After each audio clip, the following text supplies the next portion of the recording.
Hey, hey, good afternoon, builders. Welcome, January 22nd, 2021. Happy Inauguration Day. Happy Inauguration Week. Cheers. Hey, hey, good afternoon, builders. And it's time Welcome, for January 22nd. Okay, well, now that everyone knows that I am actually monitoring what's happening over here on my second screen, just to make sure things are working, you got to hear a little bit of what I'm doing. So, a little sneak peek into the behind the scenes. All right. Well, the most important question of the evening. What is in your glass? Tonight I am drinking Prototype. It's a Cabernet Sauvignon. It's a California wine. And Andrew and I are now tasting it. And we'll give you a few of our tasting notes. And now I know my delay. Actually, you know what? I think I will just go ahead and do the delay because I'm not sure what it is. So let's start now. 1, 1000, 2, 1003, 1004, 1005, 1006, 1007, 1008, 1009, 1010, 1011, 1012, 1013, 1014, 1000, 15, 1000, 16, 1000, 17-second delay. Woo! So Andrew, how are you feeling about Prototype? For me, it started to hit a little flat.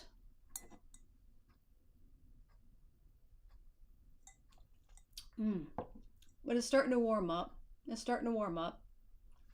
Okay, well, welcome. I'm Lisa Stewart. I am founder of Build Your Own Small Business and Build Your Own Money Message. If you are here joining us today, please say hello in the chat. I want to know where you're from. Also, I want to know what's in your glass. Usually these Friday Lives are all about what we're drinking this evening, and I like to share my tasting notes with the wines that we drink each week so that I can give you a solid recommendation on whether or not you should buy it or not. So yeah, Andrew, I think you're right. I'd like to have a little more fruit as well. It's got some plum and pepper in the background, but I'd really like it to open up a little bit more. And I know that you and I both had some nuts and chocolate before we started, so that could really make the palate pretty funky. But hopefully it will bloom and it will taste better as the evening goes on.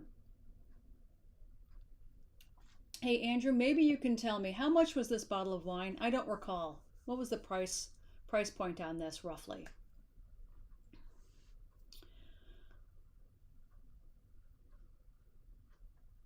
Okay. Well, tonight I promised that I would be talking about customer journey. And the customer journey can be reflected both in your website as well as a real journey your customer takes if you have a brick and mortar, and it ranges. So there's like a five-step approach to when the customer's aware of your product and service to when they actually purchase. And right now I am dealing with a tiny hair. I think it's one of my kittens. Okay, so the price point for Prototype is between $12 and $15. And right now I'm still feeling a bit of acidity in the back of the mouth and back of the throat. Boy, I really hope this opens up. I don't think it was the nuts and chocolate that made this all funky and wonky, so we'll see. So, the customer journey is a series of steps that your customer takes to purchase from you. From awareness to purchase, your customer hits a series of brand touch points along the way. She begins to generate feelings, thoughts, and beliefs toward your product and service. This is why it is critical to understand what those series of touch points are so that you can curate them to best fit the customer experience. The goals to create a customer journey is to identify the gaps, the customer experiences within each touch point, and explore the opportunities to correct and delight your customers.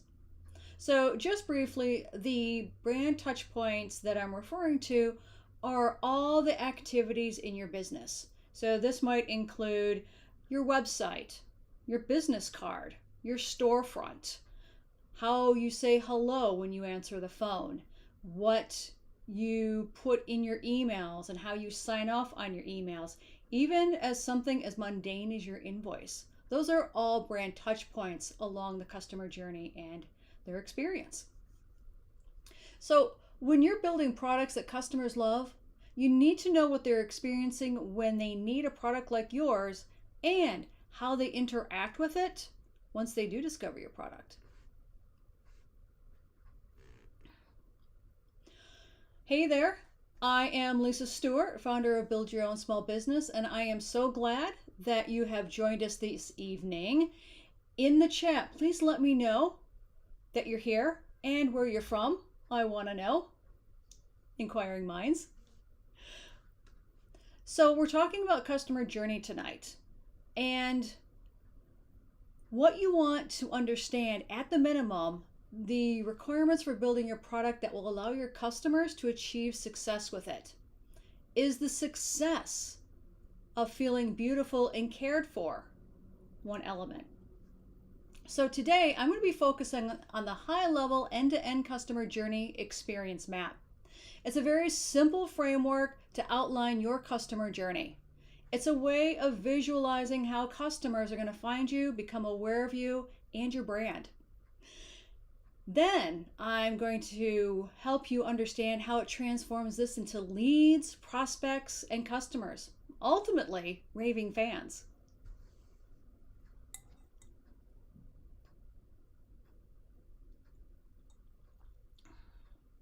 Yeah, Andrew, I would agree. There's quite a bit of acidity in the wine, isn't there? It would go well with the cheddar, I think. And that cheddar would help balance that out a little bit. So before I go over the customer journey, let's talk briefly about customer buying habits. When you understand where your customers are coming from, match them up with your offerings and their buying habits. This will inform what types of business, this will inform the type of business model that you want to include or the various business models that you should include. You can have more than one. So let's review the various customers and their buying habits. The rate of occurrence that your customer purchases is based on how frequently they need it. So for instance, if they go to the grocery store, chances are it's probably once a week. If it's a Christmas tree, once a year, and then maybe it's a vehicle, so every few years. So think about when they purchase that product and how frequently they'll be purchasing it from you. Tessa, hey! Sandy, hey! Welcome, ladies! Happy Friday! Happy Friday! Happy Inauguration Week, huh?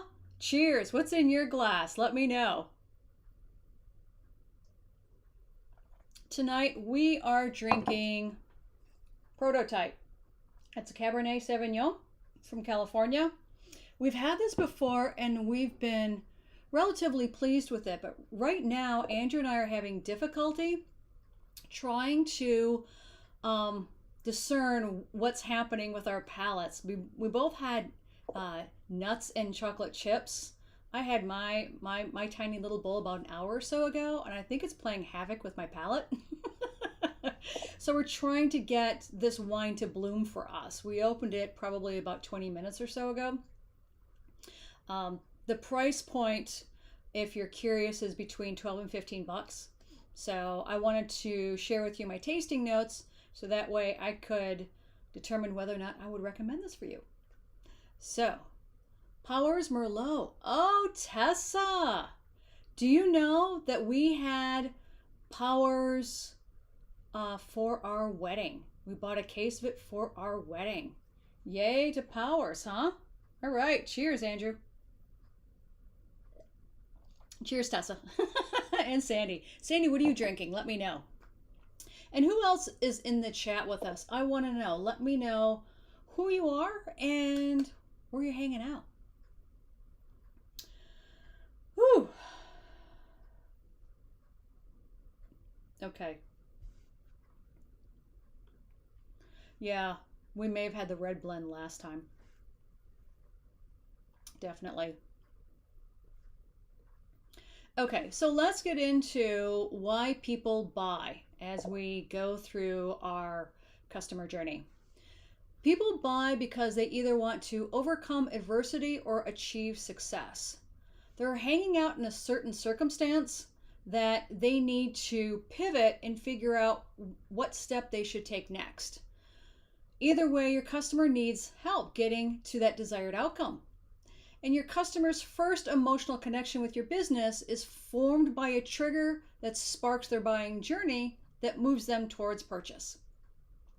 The purchase happens only when they become guaranteed to overcome or achieve a desired state that is a result that's better than their current state or circumstance. Be mindful of those emotional moments, making them feel vulnerable and exposed, depending on what market you're in. So do handle with care and empathy. A couple of examples of buying triggers might include some people want to take classes to up-level their skills and potentially get a promotion.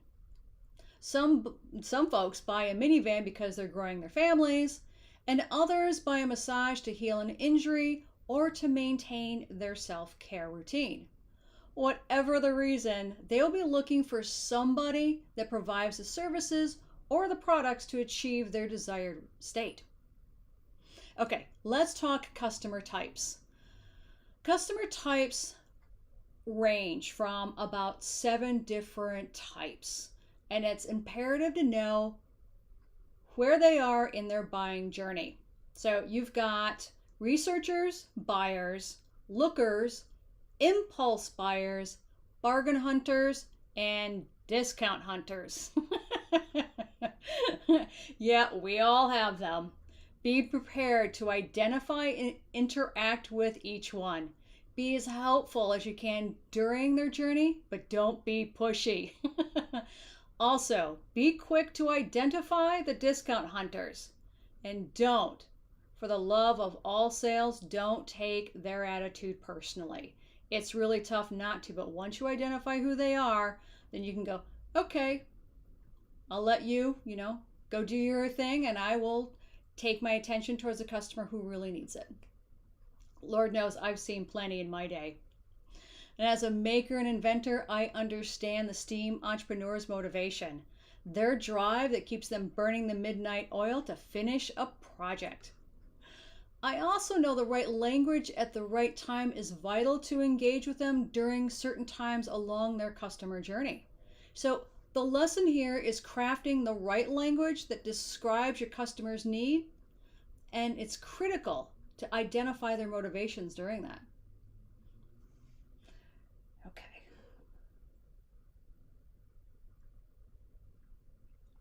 Sandy, you definitely need to get something a little bit stronger.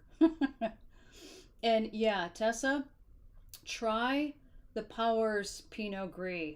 It was delicious. Our wedding was in August, so it just hit the perfect note for the summer heat. It was lovely, absolutely lovely.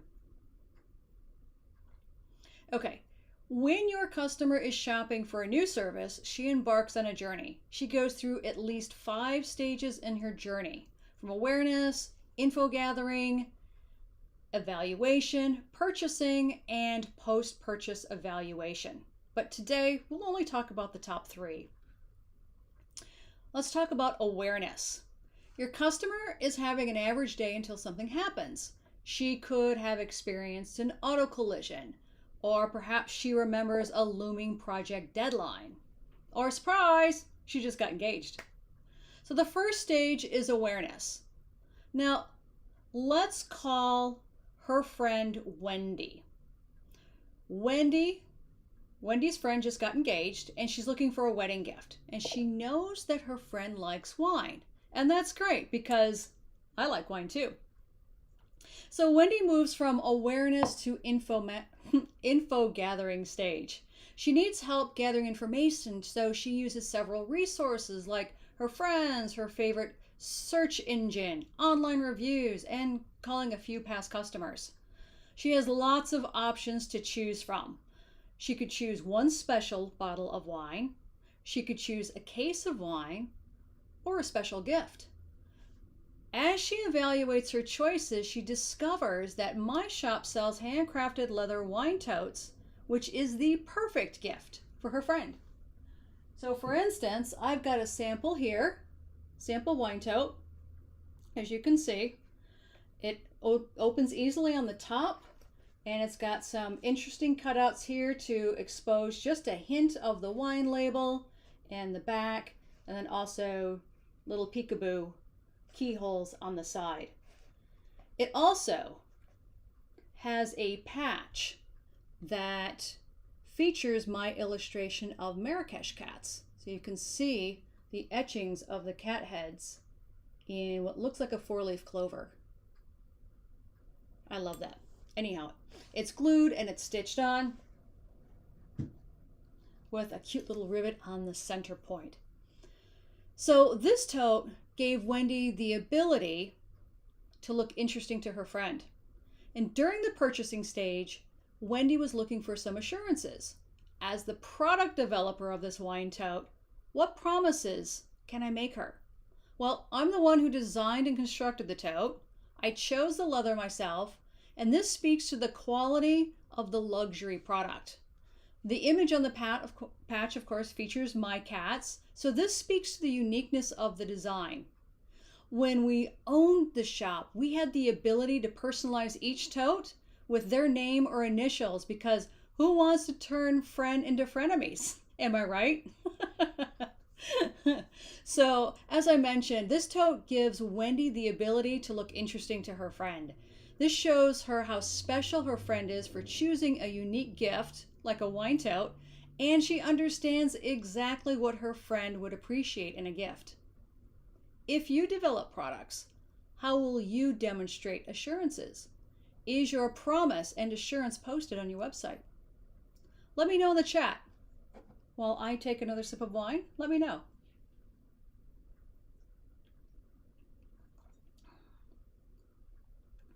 Hey Sandy, are you back with your glass of wine yet? I want to know.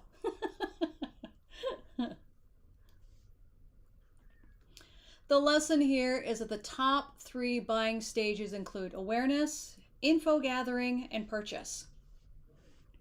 So as promised, I'll share with you the content strategies, the 3 tips for each stage. The awareness stage. Here you can create stories based on the situation your customer might be in. These could be in the form of blog posts, these could be on your product pages, and these could be on any platforms where your customer might be. Will she be hanging out on Facebook? Will she be hanging out in LinkedIn? Is she on TikTok? And this could be in the form of text, photos, or video, or a combination thereof. Stories that share how your product transformed your customer life are some of the best. Make your customer the hero of the story. That way they get to show everybody else how wonderful you are. And you're not too busy beating your own chest, but you're showcasing the transformation that your customer achieved.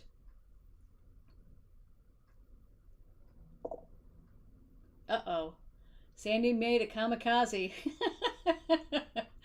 All right, well, once COVID is lifted, you'll have to invite us over so we can see what this wine, what the cool drink making machine looks like.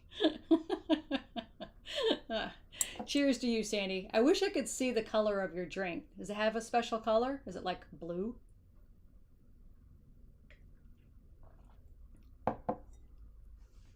Okay, content strategy for the consideration stage. This is where you can invite your customer into the store to review your products in person and speak to you personally. If you have a virtual store, make your contact info easy and accessible. Make video chat a prominent part of your customer experience. This gives you an opportunity to show and tell your product, even if the customer can't feel it for herself. This gives her a really good indication of how the materials interact. So for instance, you can see how the leather is soft and how flexible it is. And another benefit that I would go over with my customers is many of them would come into the shop and they were traveling. They were tourists. So I would tell them that it would ship flat so they could put it in their suitcase and not have to worry about extra postage, extra shipping, or anything like that. So they're like, ooh, that was a nice little aha moment for them. And then I also indicated that if they shipped this gift, they could ship it flat. So they didn't have to worry about extra shipping charges that way as well.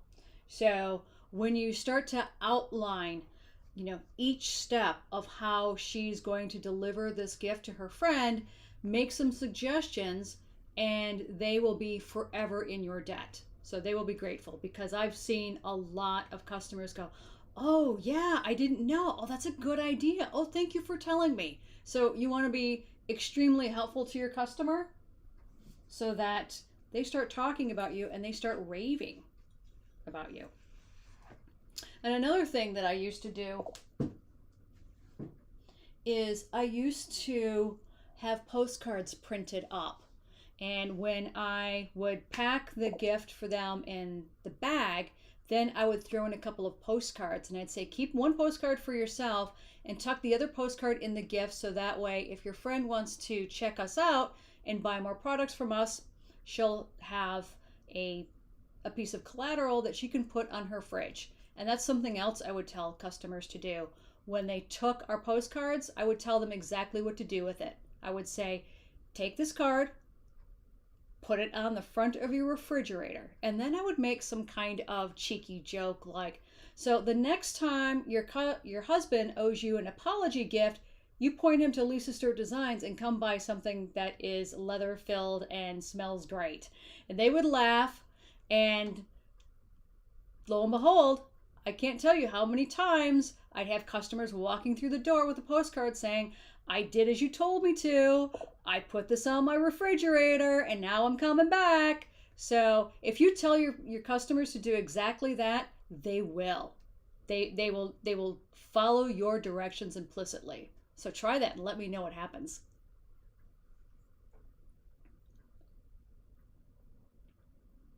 Oh girl, you were pulling out the triple sec.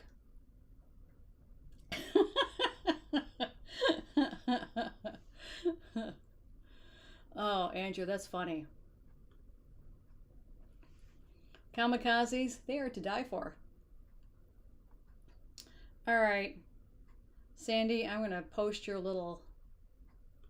recipe up there. So if anybody's following and wants to know how to make one, there you go. 1/2 ounce vodka, 1 ounce triple sec, 1 ounce lime juice, fresh, and garnish with a lime wedge. Any umbrellas in that drink, Sandy? Let me know.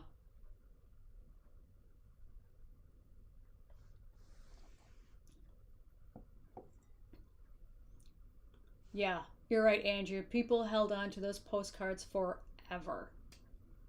They did.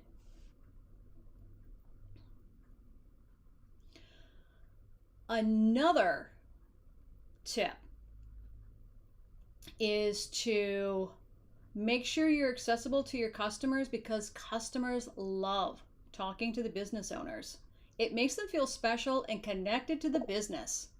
Also, no matter what country you live in, you'll have customers who want to support local business. So if you're an American who builds product here in the States, emphasize that. Depending on what kind of product you have, don't be afraid to get a USA sticker to affix to your product. At the very least, put it on your website. And another tip I have is to partner with a cause. When I started designing the line of calligraphy cats and dogs, I partnered with a local pet rescue agency. A portion of my sales proceeds went to benefit the pet adoption agency, and later on they started buying my cards wholesale so they could get a larger return. They could get a bigger profit. So that's an option. Also, put that in your marketing materials.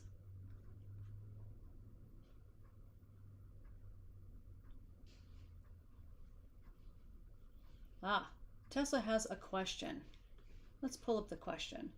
Regarding the product guarantee, what if your product is a self-help book or a service that requires the purchaser to participate? The success may depend on the purchaser's effort. That's exactly right, Tessa. That's exactly right. And what I'm discovering now with many service providers like us is that we are asking our customers to participate and show their work, as it were. And what you could do, if you've got that health book, you could create a workbook or maybe a habit tracker or something that helps them measure their success rate. And when things don't go as well as they think they should, then that's an opportunity to tweak. So that's when you can step in and say, okay, let's evaluate where you are this week. You know, last week you seem to be making strides, and this week you've plateaued or you're stumped somehow. So let's work through this and let's figure that out. And Tessa, in addition to that point, what you could do is once you start seeing a trend with your customers who are experiencing these stumps along the way at certain times, then if you desired to build a course, you could automate this. You could understand exactly when they're going to hit these stumps, when they're going to hit resistance, and what are some things they could try to get them out of that. And that way you can address these as objections and you'll have answers for those objections. Does that make sense? I think this is either starting to bloom or I'm starting to get loopy. I'm not sure which, and I just don't care. Andrew, how are you feeling?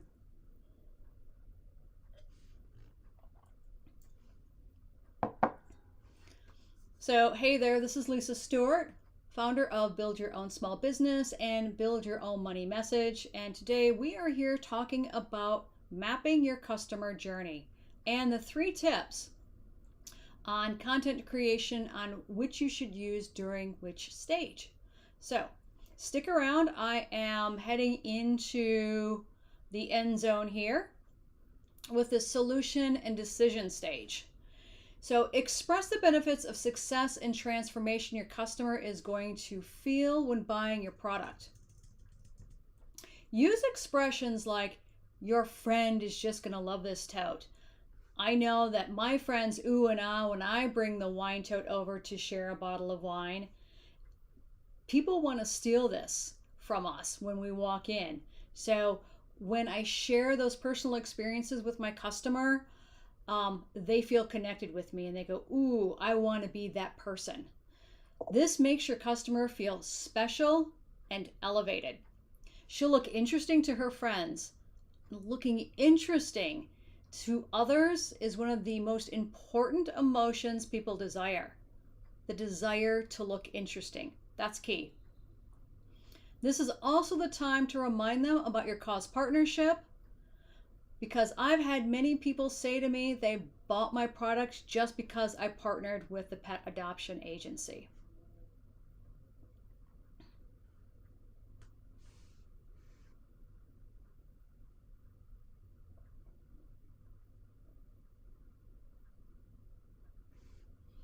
So Tessa has another question. Would it be important to set up a channel to communicate with the purchaser to get feedback?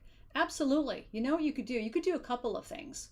And you could do like an assorted tools. You could do a survey. So you could include in as an errata in the book, hey, take my survey, or download a worksheet so that you get permission to communicate with them. You could do something like that so that way you could stay in touch with them. But yeah, you could create an evaluation form just on Google Doc, right? And I have several evaluations that I've created in Google Docs. I've also done discovery calls via Google Docs just to kind of get a feeling of where the customer is at before we sit down and talk. There are a number of ways that you could use Google Forms to help engage and interact and keep your customer moving towards success. So you could do that. You could also do polls If you're so inclined to open a Facebook page, you could do polls. You could also do polls on Twitter. Lots of tools are allowing us to create polls, so that way you can get a better understanding of where they are and where they're stuck.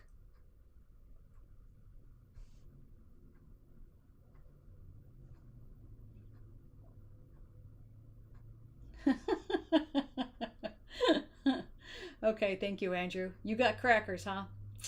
I think I need some crackers. How is everyone doing? Cheers. What's in your glass? Tessa, are you still enjoying your Powers red blend? Sandy, how are you doing on your kamikaze? Do you know I've never had a kamikaze? True story. I'm not a big mixed drinker. I like to keep things simple so I can keep track. I don't want to, at the end of the day, say, oh, maybe it was the vodka. Ugh, maybe it was the triple sec. Ugh, maybe it was the tequila. No, it was the lime. Definitely the lime. I don't want to be that person. No, thank you, Andrew. I don't need to be sitting here eating crackers and getting crumbs all over me while I'm doing live. But thank you. Awesome. So let's see. Let's review some of the tasting notes on this wine, Andrew. What do you say? So the color is a nice ruby, I think, for the prototype.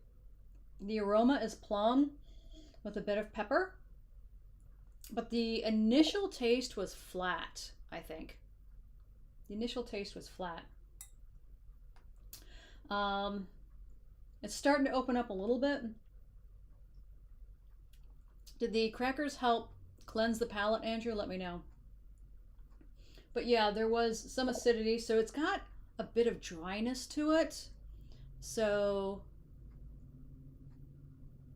I would say it's medium to off dry. And the finish, it's a bit buttery, just a little bit, but yeah, I think you're right. I think that we could go with some cheddar to help balance that out. I think that would be a nice complement to that. So would I recommend this? I don't know. I'd ask for a taste first with some cheese to figure it out. But I'm thinking this might go, and I'm not a red meat eater, but this might go nice with a steak. We're having turkey meatballs with red sauce tonight, so I'll be interested to see how well this works out. Oh, it is relaxing time. Tessa, what do you mean by anyone want to share their products? What do you mean by that? Let me know in the chat.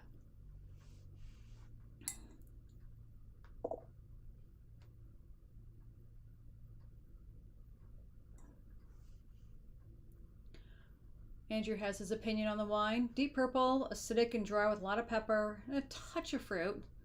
Yeah, well with steak or with a thick burger. That's what I was thinking. So, yay! We're aligned. Well, all I can say is that I am feeling a tremendous amount of relief this week. I know that some of the words I would use to express my emotions are patience, tenacity, perseverance, and then a heavy dose of kindness.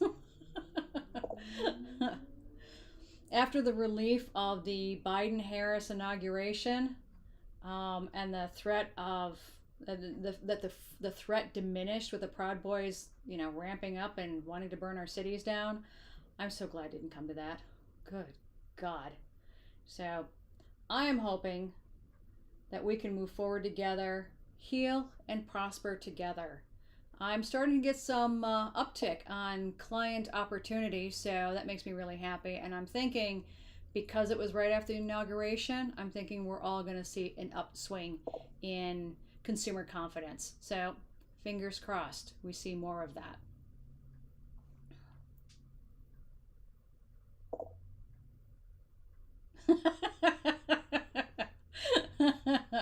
You're right, Andrew. Twitter was amazingly quiet this week. Do you know that misinformation was down 73% after he was kicked off of all the platforms? Boy, imagine that, The king of misinformation, Mr. Information. Let's see.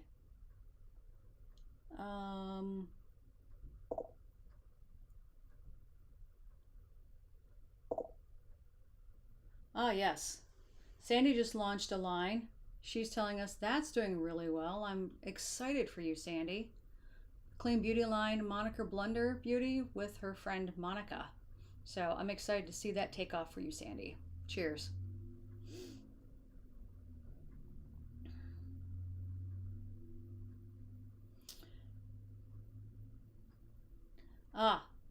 Tessa, were you talking to me about my products, other products that I carry? Is that what you were talking about? If so, I have a variety of them back here if that's what you would like to see.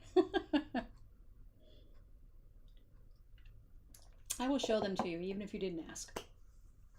Okay, so when we created the wine tote and found success with that, we said, we can't leave the beer lovers out. What would a 6-pack look like in leather? So we sat down and we created this beauty. Look at this guy.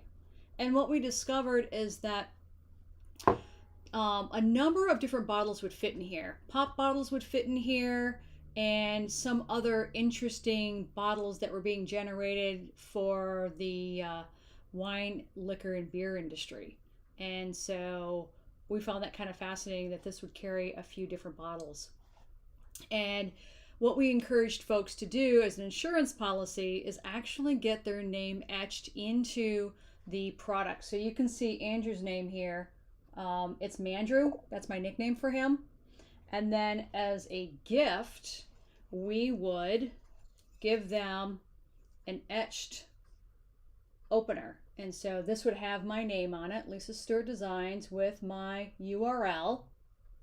So this would be a gift to my customers.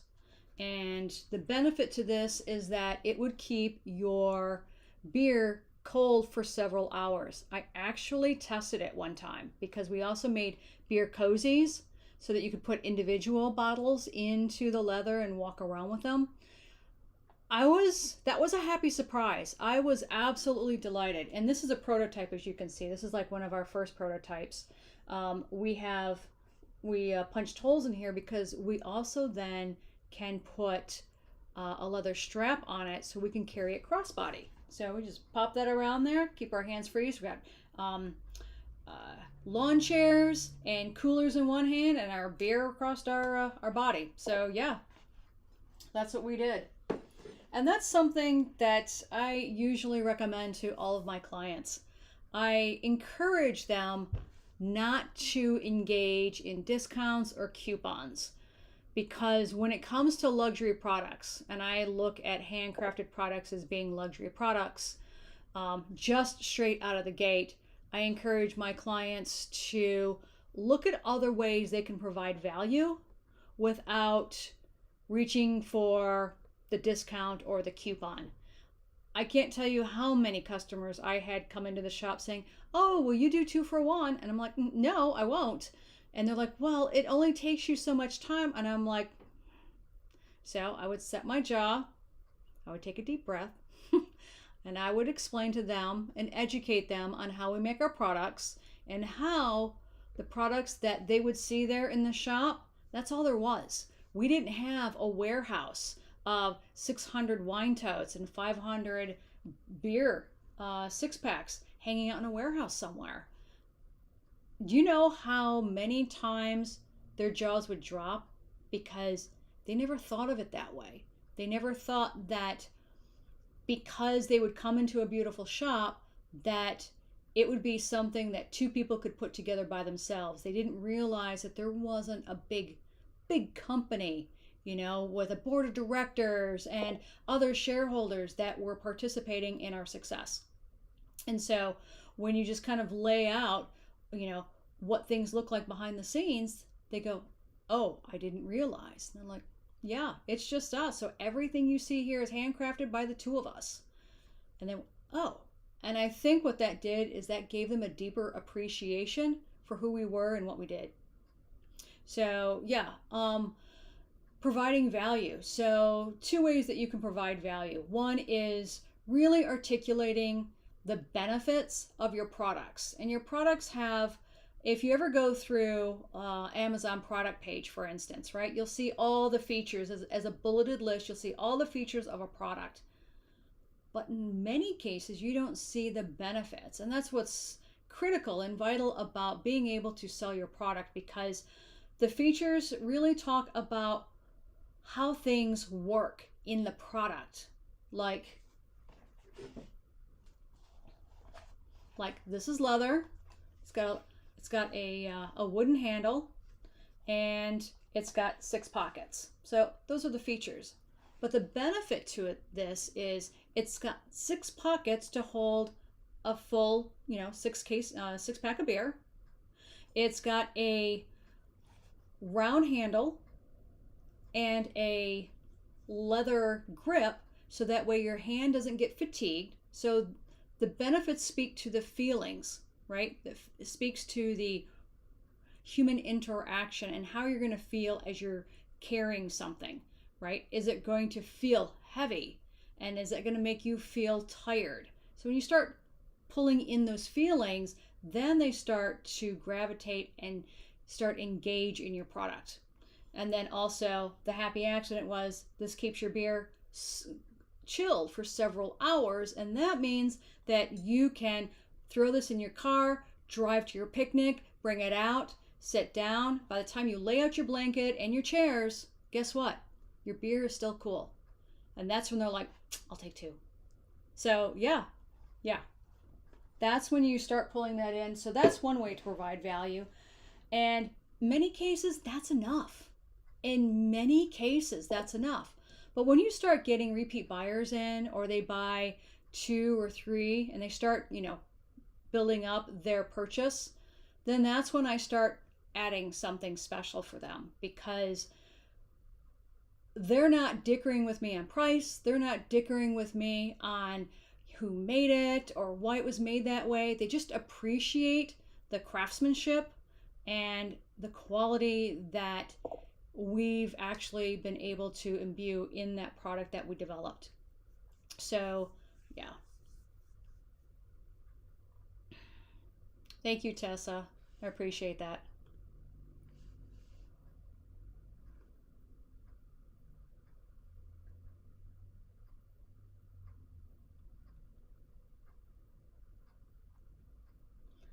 Can you bind one what, Sandy? A beer tote or a wine tote? Because I think we're out. We are out. Yeah, I wish we could make some more, but we just don't have the space. Another thing I would do for my clients when we were in the shop is, and I wouldn't announce this at all, this was not part of any kind of promotion or anything. It was a nice quiet promotion, because as a luxury shop, we had to do things differently than common stores, shops like the dollar store, Target, Walmart, or any other middle class store. We had to position ourselves differently. We had to position ourselves as a luxury tier product developer. And so we would look to inspiration, Prada, right?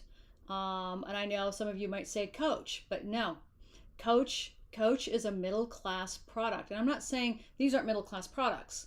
What I'm saying is what Coach has done is it's tarnished its brand over the years, because they used to develop their products in New York City. When I get customers walking into my shop, they would say, do you know I still have a Coach purse that was built in the 80s in New York City? And I'd say, good for you, girl. Keep it, because that's an heritage piece. That's a piece that you do not want to give away, sell, or dump in a Goodwill box. Those are special pieces. But now that Coach has been offshoring their product development for years, there's only a small part of their products that are full leather.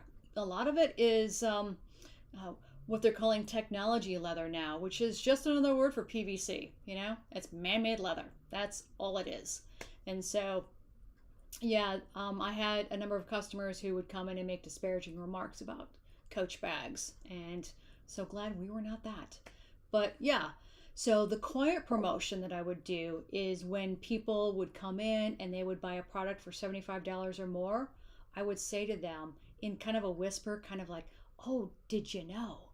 And I would have a full wall full of my calligraphy cat black and white prints, fine art prints. And they were all $30. They're still $30. Those are still available to purchase. But what I would say to them is, because you purchased the wine tote, because you purchased the beer 6-pack, you can choose any black and white print that's on the wall or in the cupboards if you'd like. That features my calligraphy cats, my calligraphy dogs. I also had some irreverent wine statements. I had other other illustrations in there as well. That would be Chinese zodiac. That would be farm animals. That would be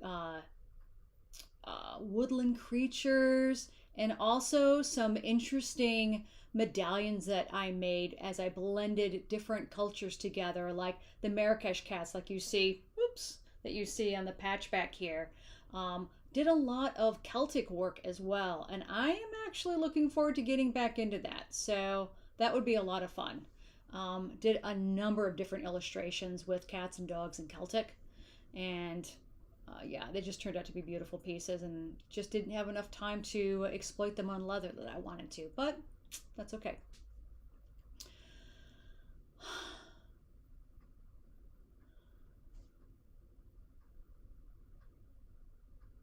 Let's see here.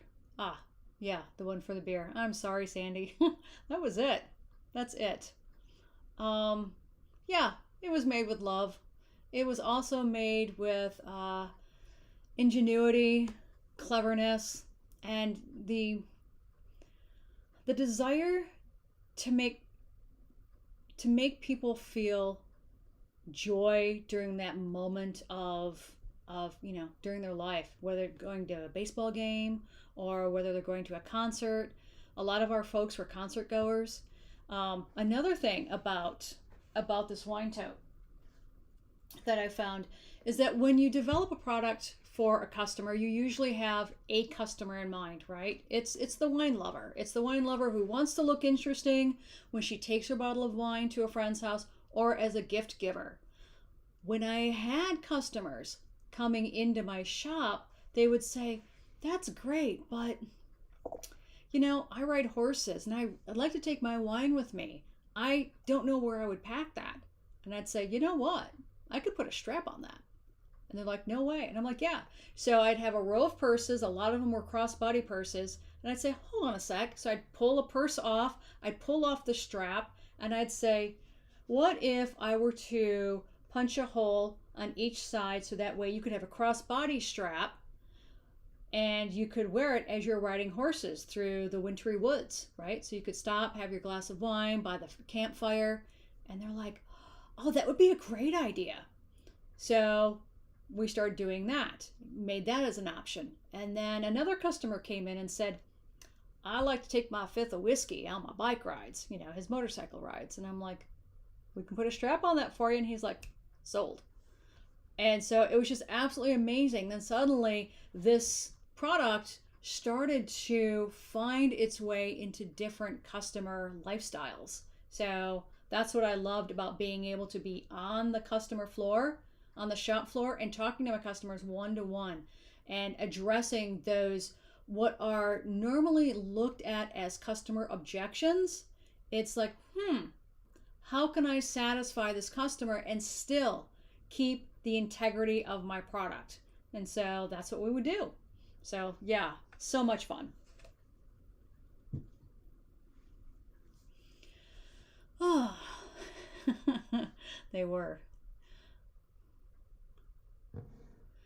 Possibly. Possibly. Um, The one thing that we discovered, Tessa, truth be told, is our margins. Our margins weren't that great. We were trying to work up the margins so that way we could have maybe somebody come into the shop and make these based on, our templates.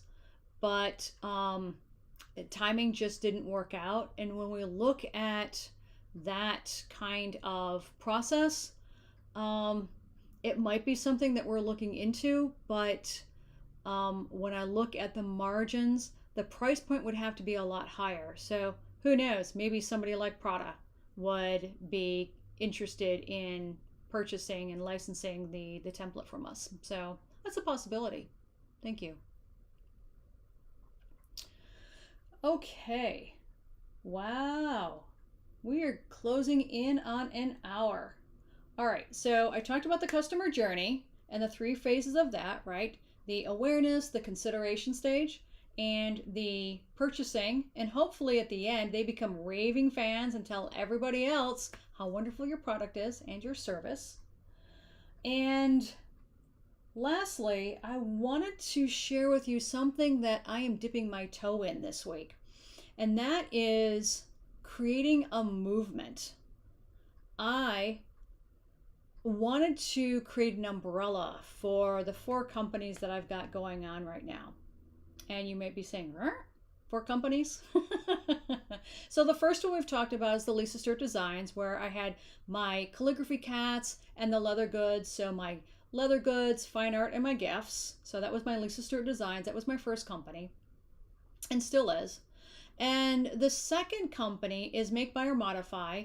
It is where I'm predominantly on YouTube showing people how to make products. And I need to get back into the swing of that because that's so much fun. And then the third company is my Inventor Mentor company, where I help inventors build products that sell and then take them to market. And then the fourth company is Build Your Own Small Business. And that's where I show the inventors and other small business owners how to sell and service their product lines and their service lines. And so this movement that I'm creating, which is my mantra is the courage to create.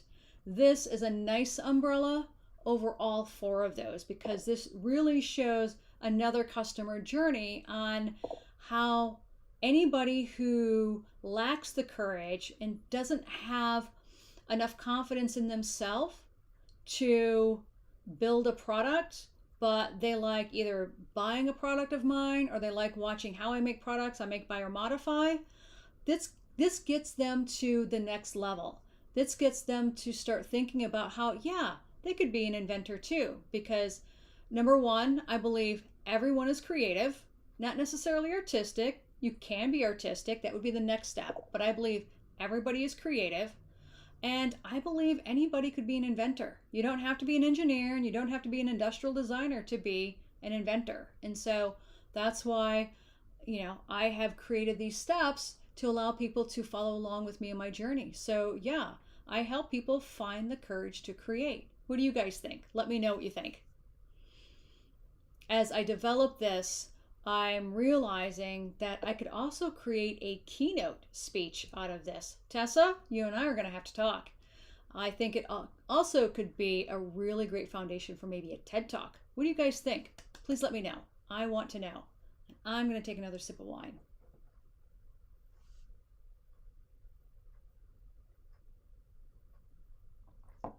Oh, we've got a new person here. New person, Princess Bella Beauty. Really? Wow. Thank you.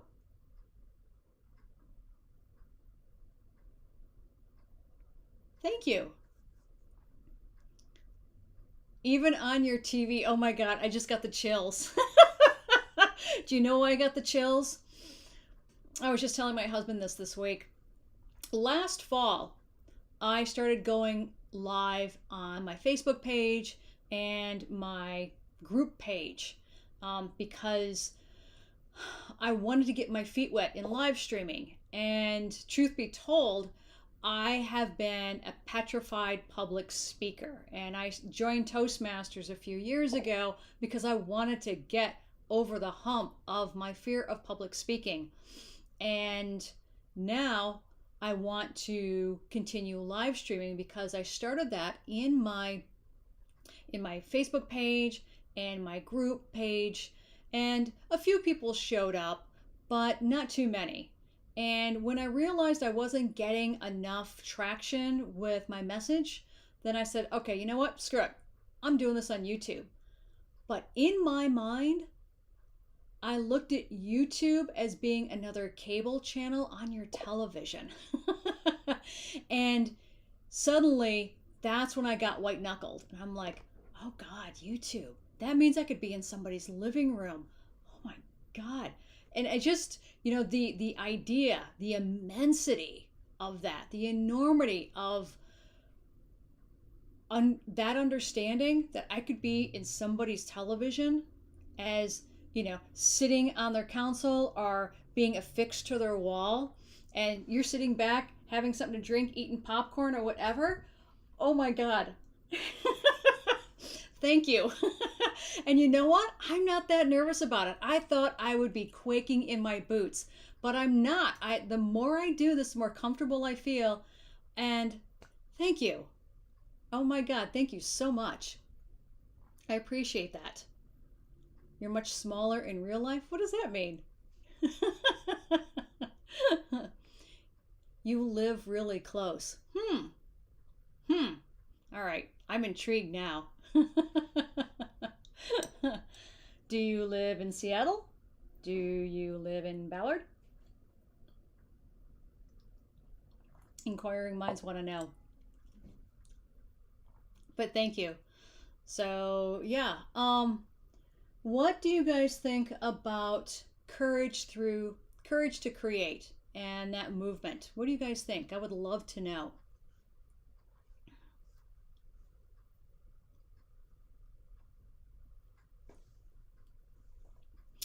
Okay. I think Andrew's in the kitchen. I was going to ask him if he would recommend this wine or not. Although I don't need his approval. I would bring it so that you guys could taste it, in your own homes. And I would probably wait to open this until after we've had a few bottles. I'm not that impressed with it, honestly. I'm not.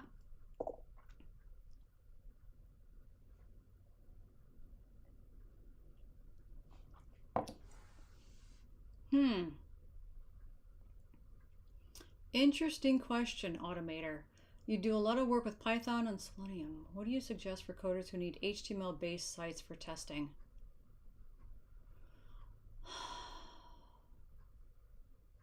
What do you suggest for coders who need HTML-based sites for testing?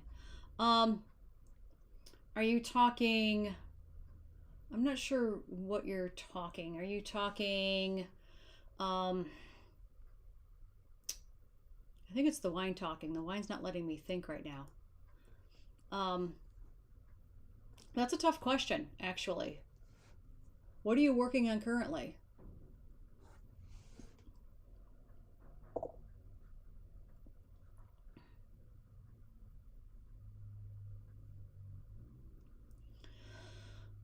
Sandy, yes, congratulations on all your press.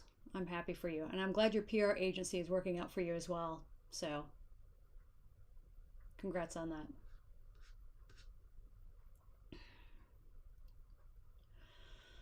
Oh, okay. Well, it is closing on the 6 o'clock hour, and I want to thank you all for hanging out with me today. I know that you have options of doing other things this evening, and I appreciate you hanging out with me, taking the time to go through the customer journey with me, and let me know your thoughts in the chat. Was this helpful to you? Does this make sense to you? Let me know. Otherwise, what I'm going to do is I'm going to start to close up and say thank you. And I appreciate your time. And I want you to enjoy a nice, relaxing weekend. Take a deep breath do a little meditating. I know I'm going to clear out the cobwebs and move forward with 2021. So, cheers, you guys. Enjoy. Keep building. Have a great weekend.